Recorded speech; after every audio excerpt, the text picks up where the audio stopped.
दिन की स्टार्टिंग में हम जेस नाम की एक औरत को देखते हैं जो कि अपने बेटे के साथ थी और वो उसे गले से लगाए हुए थी। घर के अंदर उसका बेटा ड्राइंग कर रहा होता है पर तभी उसके कलर्स अचानक से गिर जाते हैं और जेस जब उन्हें साफ कर रही होती है तो अचानक से उसकी बेल बजती है। तो दरवाजा खोलती है और बाहर जाती है तो उसे वहाँ पर कोई भी नहीं मिलता और अकेले ही निकल जाती है। उसके बाद जेस अपने फ्रेंड्स के पास जाती है और उसका फ्रेंड उससे पूछता है कि जेस तुम्हें क्या हुआ, तो वो थकान का बहाना बना देती है। ग्रेग जेस को अपने बाकी के दोस्तों से मिलाता है। अब वो लोग अपनी बोट को समंदर में उतारते हैं और फिर जेस बोट पर ही सो जाती है। सोते हुए जेस को एक अजीब सपना आता है जिसमें वो एक बीच पर होती है और वहाँ कीकड़े भी होते हैं। तभी वहाँ हैदर आती है और जेस की नींद खुल जाती है। हैदर जेस से उसकी तबीयत के बारे में पूछती है लेकिन जेस कुछ नहीं बताती। उधर बोट पर विक्टर ग्रेग से कहता है कि जेस अपने बेटे को भी साथ लाने वाली थी लेकिन वो नहीं लाई और उसने कहा है कि उसका बेटा स्कूल गया है, जो कि आज तो शनिवार है और सब स्कूलों की छुट्टी है। इस पर ग्रेग कहता है कि हो सकता है जेस का बेटा किसी स्पेशल स्कूल में जाता हो, इसलिए इस बात पर इतना ध्यान मत दो। तभी बोट पर हैदर और जेस भी आ जाते हैं और ग्रेग जेस को बोट चलाने की ट्रेनिंग देने लगता है। सब लोग अच्छा समय बिता रहे होते हैं कि तभी अचानक समुद्र का पानी बिल्कुल शांत हो जाता है और मौसम खराब होने लगता है। हम देखते हैं कि उनकी नाव की तरफ एक तूफान आ रहा है। ग्रेग कंट्रोल रूम जाकर कोस्ट गार्ड से संपर्क करने की कोशिश करता है लेकिन दूसरी तरफ से उसे एक डरी हुई लड़की की आवाज सुनाई देती है जो कह रही होती है कि वो हमें मार डालेगी। ग्रेग को कुछ समझ नहीं आता है। तभी तूफान उनकी नाव को अपने लपेटे में ले लेता है पर उनकी नाव पलट जाती है। वो लोग खुद को बचाने की कोशिश करते हैं और लाइफ जैकेट के कारण वो लोग किसी तरह बचकर पलटी हुई नाव पर पहुंच जाते हैं लेकिन हैदर उस तूफान में नहीं बच पाती है और मारी जाती है। जब तूफान रुकता है तो उनको अपनी तरफ एक बड़ी सी शिप आती हुई दिखाई देती है जिसका नाम एओलस होता है। वो लोग मदद के लिए उसकी तरफ इशारे करते हैं लेकिन वो शिप उनकी मदद किए बिना ही आगे जाने लगती है। अब ग्रेग और बाकी साथी किसी तरह उस शिप पर पहुंच जाते हैं और वहाँ देखते हैं कि शिप बिल्कुल सुनसान है, वहाँ कोई नहीं है। ग्रेग कहता है कि वो इसके कंट्रोल रूम जाकर कोस्ट गार्ड से संपर्क करने की कोशिश करेगा। तभी जेस ग्रेग को कहती है कि उसे लगता है कि वो पहले भी यहाँ आ चुकी है। इस पर ग्रेग जेस को कहता है कि उसे डेजा वू हो रहा होगा। शिप की तलाशी लेते हुए विक्टर और ग्रेग को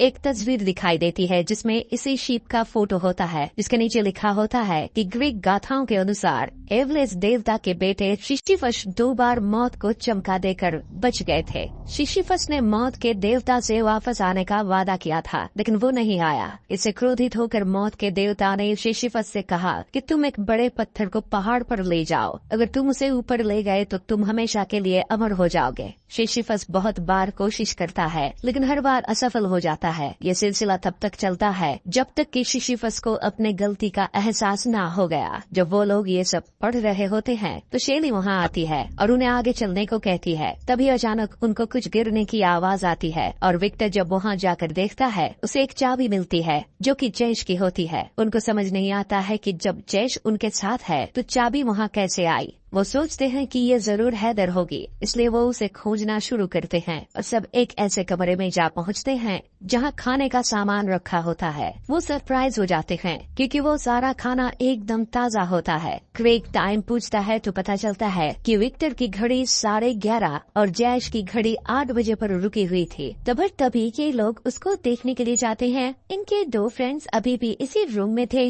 जेस और ग्रेग जब दोनों खड़े बातें कर रहे थे तभी उन्हें एक रूम से आवाज आती है। ये रूम को चेक करने के लिए जाते हैं तो वहाँ पर मिरर पर ब्लड से लिखा हुआ था गो टू द थिएटर। ये लोग अब थिएटर में चेक करने के लिए जाते हैं। जेस अपने फ्रेंड ग्रेग को मना कर रही थी। वो कहती है ग्रेग वहाँ पर मत जाओ, हो सकता है वहाँ पर कोई खतरा हो। उसका फ्रेंड उसकी बात नहीं मानता और थिएटर के अंदर चला जाता है। तभी जेस उसी रूम में वापस आ गई थी जहाँ पर उनको फ्रेश खाना मिला था। पर जेस जब वापस आती है तो वो जगह देखकर हैरान हो गई थी क्योंकि वहाँ पर जो फ्रेश खाना था वो सारा खराब हो चुका था और उसके जो 2 फ्रेंड्स इस रूम में रुके थे वो भी यहाँ पर नहीं थे। वो ये समझती है कि शायद वो बाहर चले गए हों। पर तभी वहाँ पर जेस का एक फ्रेंड आता है। उसकी पूरी बॉडी पर ब्लड लगा हुआ था। वो आते ही सार जेस पर अटैक कर देता है। जेस भी अपने आप को बचाने के लिए उस पर जब अटैक करती है तो उसका फ्रेंड मर चुका था। अब जेस को एक बुलेट चलने की आवाज आई थी।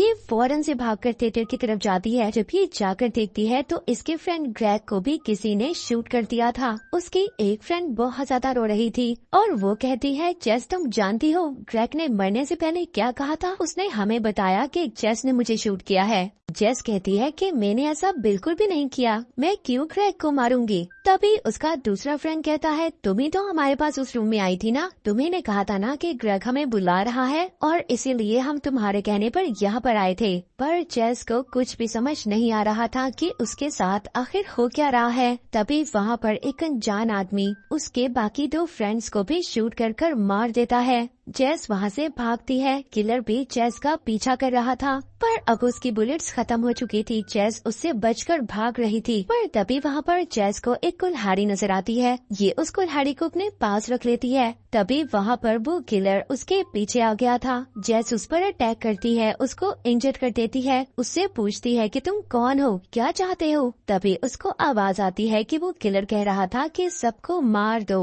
और यही एक रास्ता है घर जाने का। इसके बाद वो किलर खुद पानी में डूब जाता है। अब जेस बिल्कुल अकेली थी। तभी वहाँ पर उसको कुछ आवाजें आती हैं। जब वो चेक करती है तो वो देखती है वो ही शिप जो उनका डूब चुका था। उसके ऊपर सभी फ्रेंड्स खड़े थे और जेस भी थी जो अभी तक मदद के लिए पुकार रहे थे। जेस जब ये देखती है तो वो शॉक्ड हो गई थी। जेस वहाँ से चली जाती है। यहाँ पर ये बात समझ आती है कि जेस शायद किसी टाइम लूप में फंस चुकी थी। उसके सभी फ्रेंड्स इस शिप के अंदर आ गए थे। जेस भी इस शिप के अंदर थी और ये सब कुछ वो छुपकर देख रही थी। अब बिल्कुल वैसा होता है जैसा हमने थोड़ी देर पहले देखा इसके फ्रेंड्स के साथ क्या हुआ। और जो रियल जेस थी वो यही थी जो छुपकर देख रही थी। ये सब देखकर वो हैरान हो गई थी कि आखिर उसके साथ हो क्या रहा है। और अब इसी परेशानी में उसकी चाबी नीचे गिर जाती है। वो भागकर दूसरे रूम में आती है। जैसे वहाँ पर जेस ने रियल जेस को देखा था कि वहाँ पर कोई है और उसका फ्रेंड उसका पीछा करने के लिए चला गया था जिसने जेस पर अटैक भी किया था। वो रियल जेस से मिलता भी है और रियल जेस ने उसको सब कुछ बताया भी था पर वो कोई भी जेस की बात नहीं सुन रहा था। तभी जेस उसको धक्का देती है जिसकी वजह से उसके फ्रेंड का सर एक हैंडल पर लगता है और वो वहीं पर इंजर्ड हो गया था। जेस भागकर एक रूम में आती है। वहाँ पर उसको बहुत सारे पेपर्स मिलते हैं जिसमें लिखा हुआ था कि सबको मार दो जब वो लोग शिप पर होंगे। जेस वो लाइन दोबारा से उसी पेपर पर लिख देती है। जेस को वहाँ पर अपने बहुत सारे लॉकेट्स भी नजर आते हैं जिससे जेस को ये बात समझ आ गई थी कि वो किसी टाइम लूप में फंस चुकी है।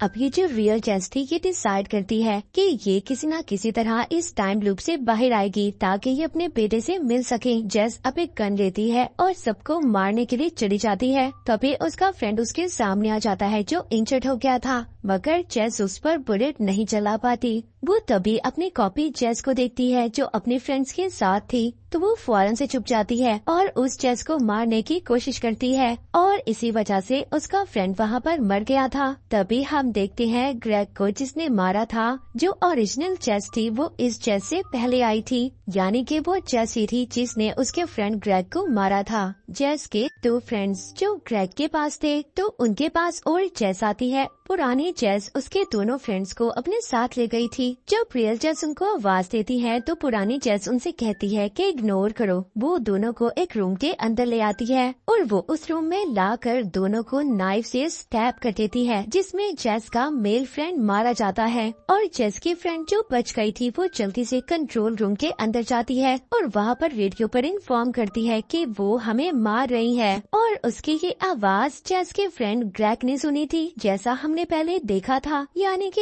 यहाँ पर एक लूप तो कंप्लीट हो चुका था। तभी ग्रेग को वहाँ पर तूफान की आवाज भी आई थी। जिस लड़की ने कंट्रोल रूम में जाकर कहा था कि वो हमें मार रही है अब उसके पास रियल जेस आ गई थी मगर वो ये समझ रही थी कि इसी जेस ने सबको मारा है। रियल जेस अपनी फ्रेंड का पीछा करते हुए जब उस शिप के ऊपर आती है तो वो आकर हैरान हो जाती है। वहाँ पर तो उसकी फ्रेंड सिली की बहुत सारी डेड बॉडीज थी। वो ये देखकर हैरान हो गई थी कि ये क्या हो रहा है। ये सब इसलिए हो रहा था क्योंकि उसने इस लूप के पैटर्न को तोड़ने की कोशिश की थी और इससे पहले उस पुरानी जेस ने भी इसी पैटर्न को तोड़ने की कोशिश की थी। रियल जेस अपनी फ्रेंड सेली को समझाने की कोशिश करती है, तो अभी वहाँ पर न्यू जेस आकर पुरानी जेस को पानी में गिरा देती है। तभी सेली भी मर जाती है। जेस दोबारा से देखती है जो डूबी हुई शिप थी उस पर उसका पूरा ग्रुप खड़ा था और अपनी वो टाइम लूप का पैटर्न तोड़ने की कोशिश करता है, तो उसके साथ ही यही होता है।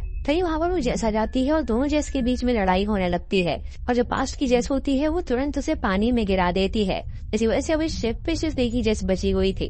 तभी वो जेस देखती है कि वो जो डूबी हुई शिप थी उसके ऊपर उसका ग्रुप खड़ा हुआ है और ये देखकर वो हैरान हो जाती है और सोचने लगती है कि ये टाइम लूप फिर से आ गया है। अब जैसे देखकर समझ गई थी कि जब लोग मरते हैं तो दोबारा से न्यू लूप स्टार्ट हो जाता है, यानी कि उसके दोस्त अगर मरेंगे तो फिर से एक नया लूप स्टार्ट हो जाएगा। इसी वजह से वो बार बार उस शिप से आते रहेंगे। उसके बाद जेस देखती है कि वो सभी शिप में आ गए हैं और तुम वॉशरूम में जाकर लिख देती है कि थिएटर में आओ। जब थिएटर में जाती है तो सबसे पहले वो क्रैक को शूट कर देती है। उसने मास्क पहना हुआ था उस किलर का, यानी कि यही वो किलर थी जो कि सबको मार रही थी। उसके बाद ये अपने दोनों दोस्तों को भी जान से मार डालती है और जो नई जेस होती है वो तुरंत वहाँ से भागने लगती है, क्योंकि हमें पहले भी ये सीन दिखाया गया था। अब किलर जेस को रियल जेस को भी मारना था ताकि ये लूप खत्म हो सके, लेकिन इससे पहले वो उसे मार पाती वो उस पर हावी हो जाती है और पहले की तरह वो उसे पानी में गिराने वाली होती है। लेकिन जाने से पहले जेस कहती है कि उसे उनको मारना होगा, नहीं तो ये टाइम लूप से वो बाहर नहीं निकल सकती, क्योंकि उस किलर ने पहले भी उसे कहा था। ये कह के किलर जेस पानी में कूद जाती है। उसके बाद सीन कट होता है और हमें जेस दिखाई जाती है जो कि एक बीच पर होती है और ये वही बीच था जो कि उसने सपने में देखा था।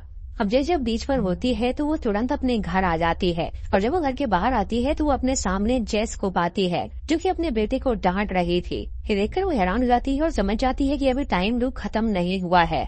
तभी उसके बेटे ने उसे देख लिया था, जिसकी वजह से वो डर गया था और उसका जो कलर था वो फ्लोर पर गिर गया था। अब ये देखकर जो घर में जेस होती है वो अपने बेटे को बहुत मारती है, पर बाहर जो जेस मौजूद होती है वो बहुत ज्यादा रोने लगती है क्योंकि वो अपने बेटे के साथ बहुत ही बुरा बर्ताव करती थी और ये बात अब जाके उसे रियलाइज हुई थी। अब यही जेस तुरंत घर की बेल बजा देती है ताकि वो अपने बेटे को मारना बंद कर सके और जब वो जेस बाहर आती है तो ये जेस वहाँ से निकल जाती है। ये जेस पीछे के रास्ते से चुपके से घर के अंदर घुस जाती है और जब वो जेस वापस घर के अंदर आती है तो ये उसे जान से मार डालती है। उसे बेटे ने उसे उसको मारते हुए देख लिया था, इसलिए तुरंत अपने बेटे के पास आती है और उसे हक करने लगती है। और जो रियल जेस होती है वो पुरानी जेस की डेड बॉडी को अपनी कार में रखती है, अपने बेटे को गाड़ी में बैठाती है और उस गाड़ी को लेकर वहाँ से जाने लगती है। तभी चलती कार से एक पंछी टकरा जाता है और जेस कार रोककर उस पंछी को फेंकने जाती है, लेकिन वो वहाँ पहुँचकर देखती है कि वहाँ पहले से ही बहुत वैसे ही पंछी पड़े हुए हैं, यानी कि ये भी एक लूप ही है जिसमें जैश फंसी हुई है। ये सब सोचकर जैश बहुत घबरा जाती है और जल्दी से कार में बैठकर वहाँ से जाने लगती है। कार के आगे के ग्लास पर अभी भी पंछी का खून लगा था, जिसे देखकर टॉमी बहुत घबरा जाता है और रोने लगता है। इससे जैश का ध्यान भटक जाता है और उसकी कार एक ट्रक से टकरा जाती है। इससे एक भयंकर एक्सीडेंट होता है और डिक्की में रखी जैश की लाश बाहर आ जाती है और टॉमी भी एक्सीडेंट में मारा जाता है, लेकिन नई जैश किसी तरह से बच जाती है। तभी एक टैक्सी ड्राइवर वहाँ आता है और जैश से पूछता है कि क्या वो ठीक है। इस पर जैश हाँ में जवाब देती है और उसी टैक्सी में बैठकर उसी डेक पर पहुँच जाती है जहाँ से वो ट्रायंगल नाव में बैठी थी, जिससे कि वो लूप को फिर से शुरू करके इस बार अपने बेटे को बचा सके।